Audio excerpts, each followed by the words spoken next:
It's me, Allie. Welcome back to my channel. I hope you're all having a beautiful start to your day. I'm here today with another home decor DIY video. In this video, I'll be showing you 5 different decorations that you can DIY yourself that are perfect for the summer or perfect to jazz up any room in your house. In this video, I'll be showing you this lovely dream catcher, and are you ready for it?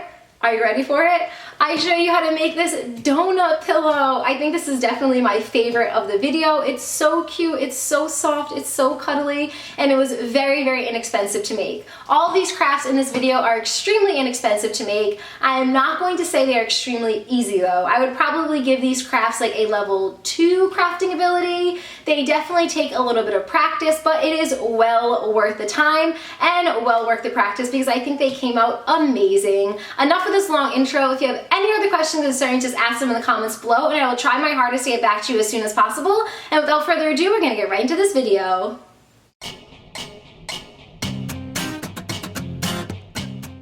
To make this dream catcher, you're going to need an embroidery hoop. I found mine at Michael's, and you're also going to need some yarn. I actually got mine from the Dollar Tree. You just want to start off by hot gluing down a little dollop onto your embroidery hoop, and then take your yarn and just place it on top and press it down until it is hard.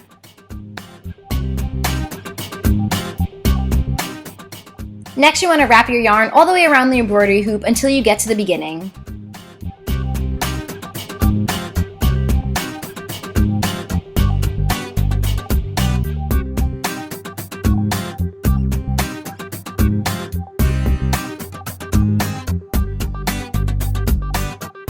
You've wrapped the yarn around the embroidery hoop full circle. You just want to set it in place by hot gluing it down.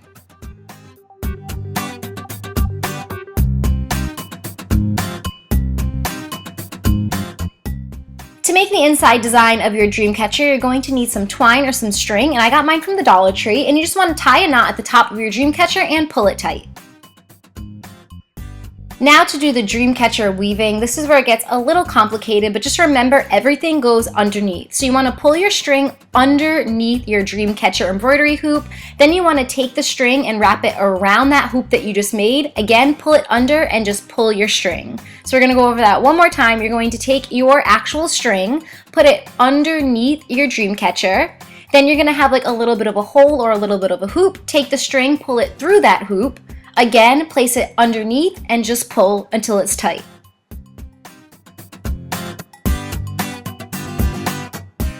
You want to follow this pattern until you get to the starting point of where you started weaving. So again, just remember you go underneath, pull the string through, underneath and pull.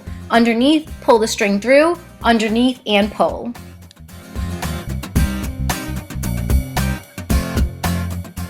Once you finish your first round of weaving, you're just going to continue this pattern all the way through, but instead of using the embroidery hoop, you're going to start pulling through the actual string patterns that you made previously. Now, you do not have to be so specific with this. No dream catcher is exactly the same, so you can skip a couple or do all of them. It does not matter. It will still look amazing when you are done. But just remember, pull under, pull through, pull under again.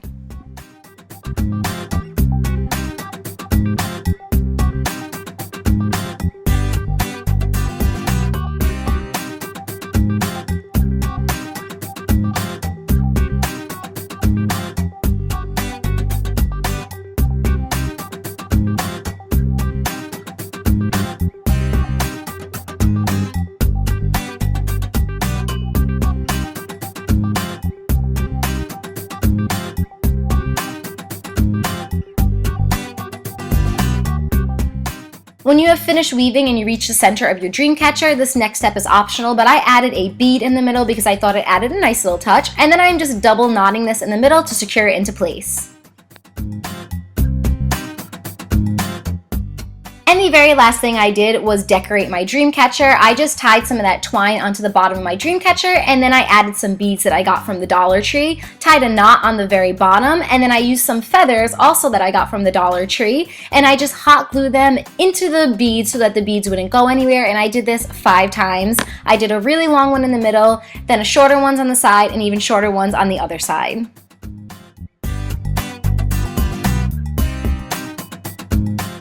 Final thing I did was just cut that string off so that you could not see it when you hang it up. And this is what the final dream catcher looks like. I am so impressed with it. It definitely took a little bit of practice. I had to practice this a couple of times until I got the weaving just right, but it was really easy once I got used to the pattern. This was so cheap. I think it cost me about $5 to make. Most of the stuff I got at the Dollar Tree, and I just think it looks absolutely beautiful. I am so happy with it.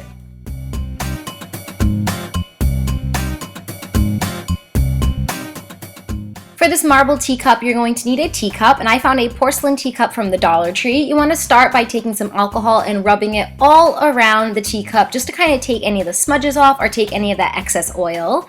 Then you want to take a little bowl, fill it up with water, make sure it's a bowl that you don't really use that much, and then you want to take some nail polish. I'm using all shades of blue and purple, and you want to just start pouring the nail polish in. It'll make this really funky like pull apart design, and you just want to do this several times. I believe I did this like 7 or 8 times, and I just added blue, light blue, and purple.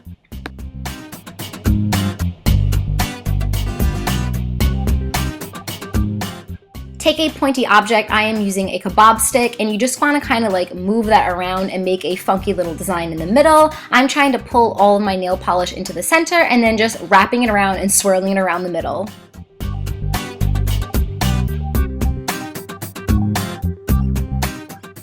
Take your porcelain teacup and just push it right into the water, and you kind of want to move it around a little bit until it fully gets the design of the nail polish in the water. Place your teacup on a piece of wax paper and allow the nail polish to completely dry and harden. Once it has completely dried, you want to add a layer of dishwasher safe Mod Podge that you can find at Michael's. This is what the teacup looks like when the Mod Podge has completely dried. It is so pretty. I love the way the colors swirl together. I'm actually not even using this to drink out of. I'm just going to use this to decorate my office and put some pens in. But if you do decide to drink out of it, I would suggest hand washing this and hand washing it very gently.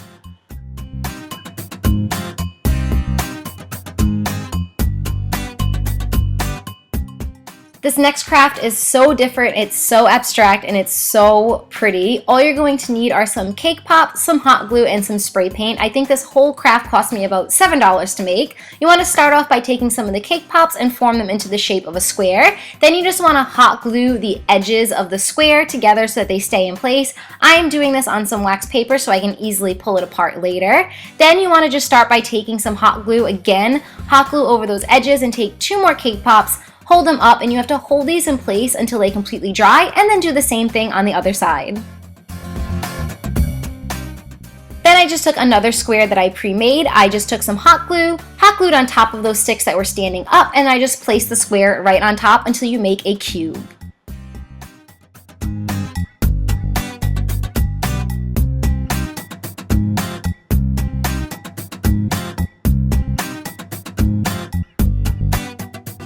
Comes the complicated part, and I'm not going to lie, this was very frustrating. It was very difficult to keep these in place, but you want to just hot glue opposite edges of the square and then take 2 of your cake pops and hold them together until they stand upright on their own. You want to do the same on the other side until you make somewhat of a pyramid. Just make sure you are holding these tight, because if not, they start to fall. And then you want to just take some hot glue the top until it is all in place. Hold it together until it is sticking on its own. Then you want to do this to all the other sides, leaving one of the sides of the cube completely bare so you can hang it up along your wall. And the final step is just to spray paint your structure using whatever color you'd like. I'm using this metallic gold, and I added about 2 layers of spray paint, and I allowed it to dry in a well-ventilated area.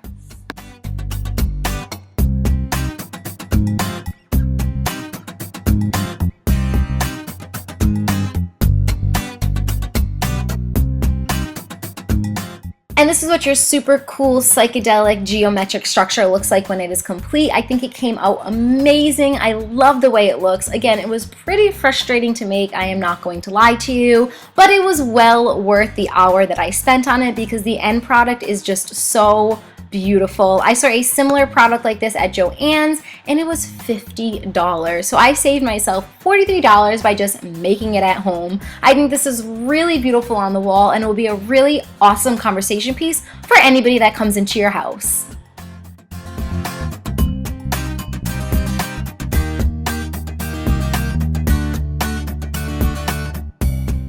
To follow that complicated craft, we're now going to move on to a super simple craft. All you need to do is get some seashells. I just took mine from the beach. Then you want to take some paper towel, kind of shove it underneath the shell so it's sitting upright. Then you want to take a candle wick stick. I just found mine at Michael's. They were very inexpensive. And you want to hot glue them into the center of your seashell.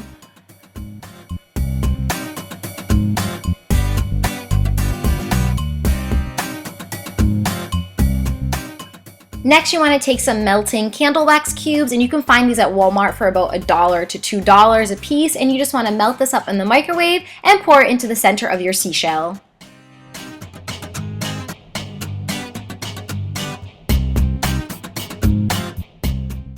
Next, you want to secure that wick in place by wrapping it around an object. I'm just using a kebab stick, but you can use a pencil for this, or a pen, or anything that you have at your house. Once the candles have completely hardened, you just want to take a pair of scissors and cut the wick about 1/2 inch from the top. And that's really all there is to it for this DIY. I highly suggest getting some of those melting candle wax cubes in some fun seasonal summer scents such as Beachy Waves or Paradise. They have so many out there just to get the full effect. And I also suggest, if you're going to be melting these inside, to place them on a plate with some fun stones, just because your seashells are on an angle, so there's a good chance that the wax will kind of drip out.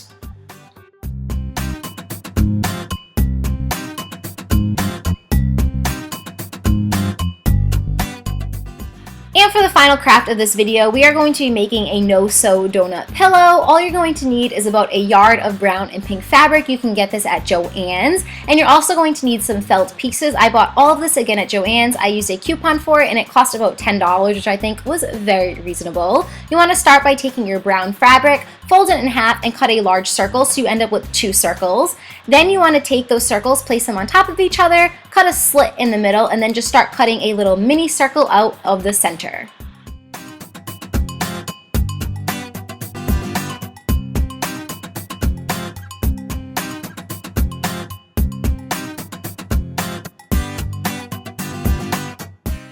Now you want to glue those 2 circles together. I am using a no-sew fabric glue that I also got at Joann's. This was part of the $10 total. You just want to glue around the perimeter of that center circle and the outer circle, and make sure your fabric side is up. So when I was gluing, I had the fabric side up. I'm using fleece, so the fleece side was up. And then the next circle, I made sure that the fleece was down, so both of the fleece parts are touching each other in the middle. Finally, you just want to take your hand and kind of pat that glue down so you make sure it's nice and secure and in place, and then allow this to dry for at least 30 minutes. Once the glue has completely hardened, you just want to take a pair of scissors and cut a line into the center of the donut, and don't even worry about this line. You're not even going to be able to see it once you add the frosting. Then you just want to take your donut and just pull it inside out so that the fleece side is facing up now.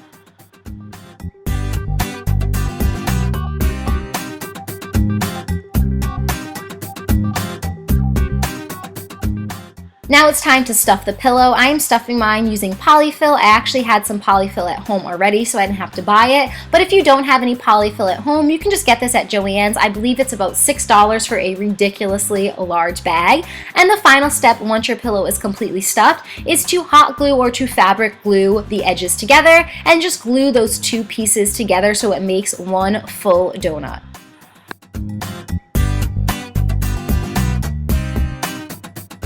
Now comes the fun part, decorating your donut. I'm just taking a piece of pink fleece fabric and I'm placing it on top, and then I'm just cutting it around until I get the shape of the frosting that I like. Then I'm taking that same fabric glue and I'm just gluing it down on top of my donut.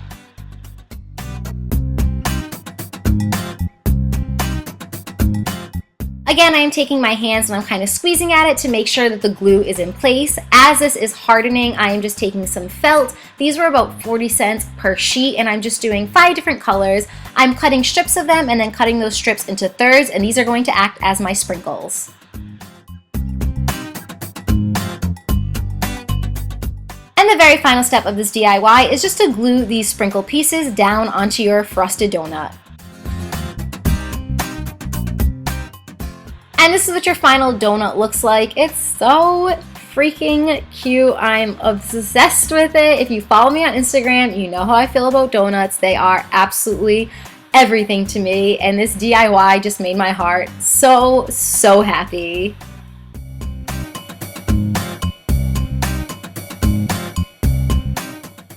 And that is it for this video. Thank you guys so much for watching. I really hope you enjoyed. Please send me pictures if you decide to recreate any of these DIYs. I hope you're having a beautiful day, and I will talk to you soon. I love you guys so much, and thank you for your support. Bye, guys!